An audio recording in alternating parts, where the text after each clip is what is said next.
Whoa, whoa, I think we found the problem. Okay, we're back again, and this is a Xbox Series X motherboard. This device was brought to us for no power, no signs of life, no beep, no fan spin, no nothing. And sometimes that can be a result of a bad PSU, and we tried to replace that just to be the quick and easy, because you hope for the quick and easy, and that didn't change anything. So we're gonna have to inspect this board and see what's going on. I'm not getting voltage on any of the voltage checkpoints on here. I mean, even right at the plug where the power supply goes in, I'm not getting anything. Like, as soon as the power reaches the board, it's a dead unit. And so we're gonna have to poke around on this board and see what we can find. Okay, we're gonna start in this section, and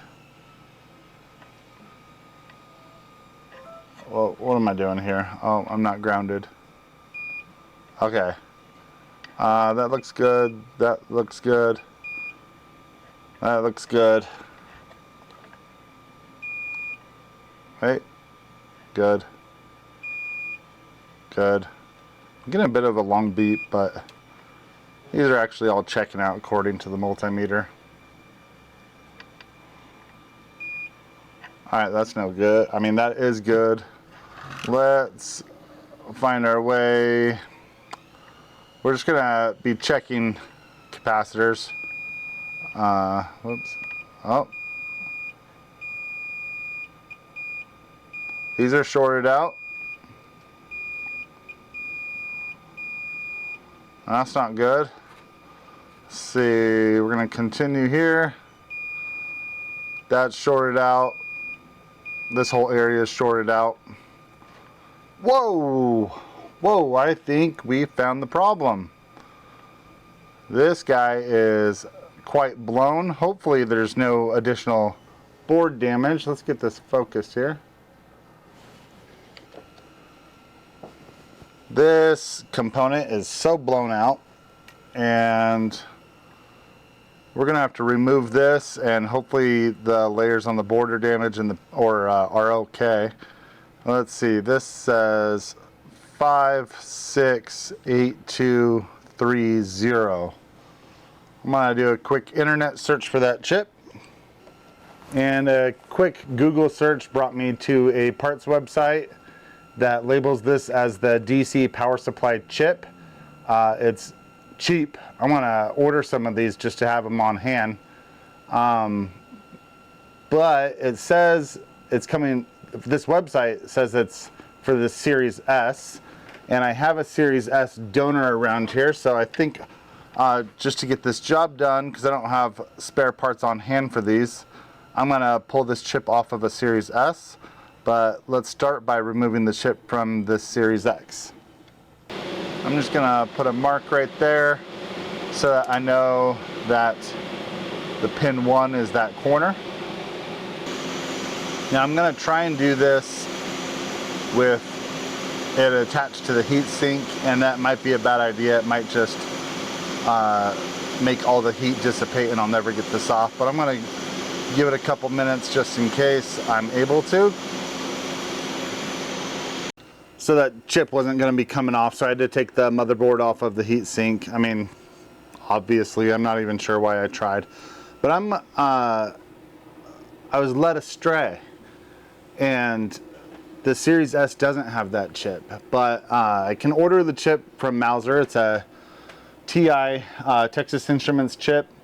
And they are cheap, but I'll have to wait a few days to get that before I can put one on. So I'm gonna have to pick up this video after I get the parts on, but before I quit for the day, I'm going to remove this chip and see how bad the board looks, and if any additional restoration is needed or possible. Okay, so we're just coming along with the heat. This board wicks away heat like crazy, so I needed a lot of heat to get this moving. And I'm a little bit nervous right now because it blew in the crusty. Well, the crusty is holding it on, so it's not just a matter of heating up the solder. So you got to be like sure before you lift it off, because I don't want to rip any pads, you know. So if it's being held on by the crusties, I mean, that's not good, but I just want to be super sure that it's heated enough before I do that. It's coming. That one on the top left is hanging on for dear life.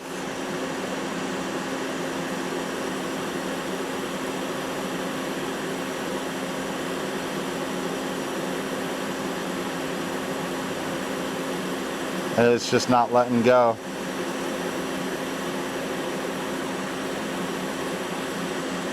Look at that. I had no choice but to lift that one on the top left, but that's okay.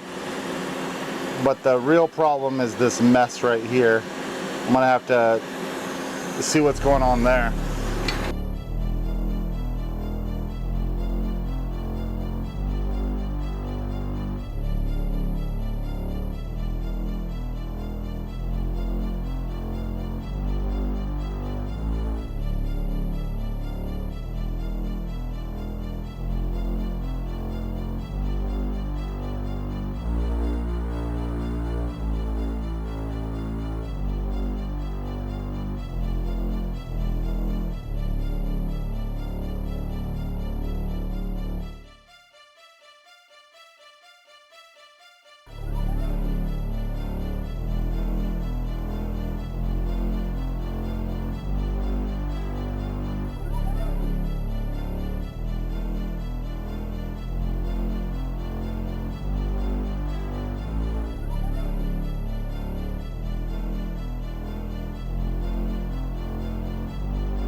Okay, this is as nice as it's gonna get.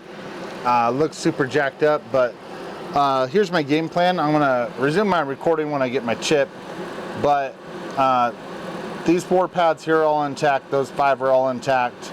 Those 5 are all intact. This one was pulling a little bit when we removed the chip, but it looks otherwise there, so I might have to run a little wire over to the chip, make sure that connects. These 4 are all going to just connect to this area here, and then this one follows this path to this capacitor here. But other than that, all of our shorts are gone, and so I don't see any reason that this shouldn't be successful. So for me it'll be many days, for you it should be pretty instantly. Alright, so today's a new day. I got my parts from Mouser and I've prepped the board for install, and we're going to put that on and do a few checks and should be ready for reassembly after that.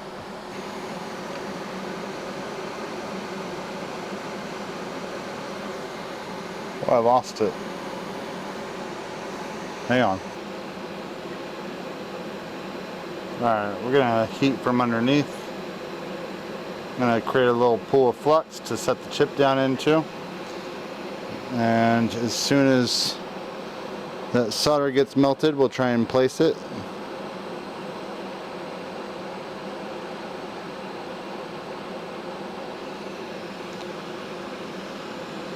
Right about now.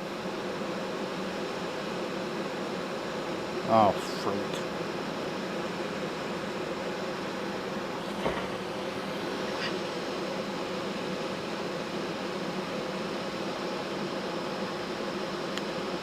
Okay,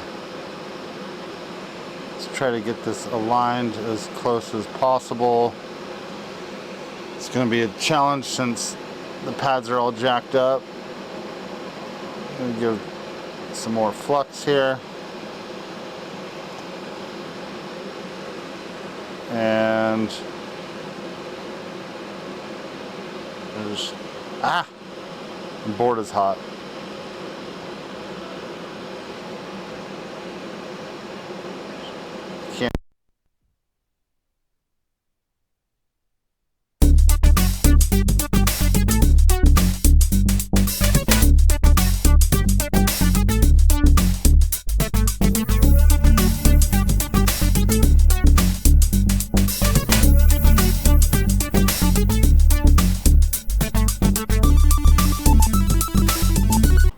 right, awesome news for YouTube recordings. My microphone's battery died and I didn't notice, so video went silent there. I'll throw a music track on there to keep it from being too boring, and without audio commentary, there's just no understanding what I'm doing with any of that, so I'm going to cut out a bunch of that. But to bring you up to speed, it went from no signs of life to it flashed and then wouldn't turn on.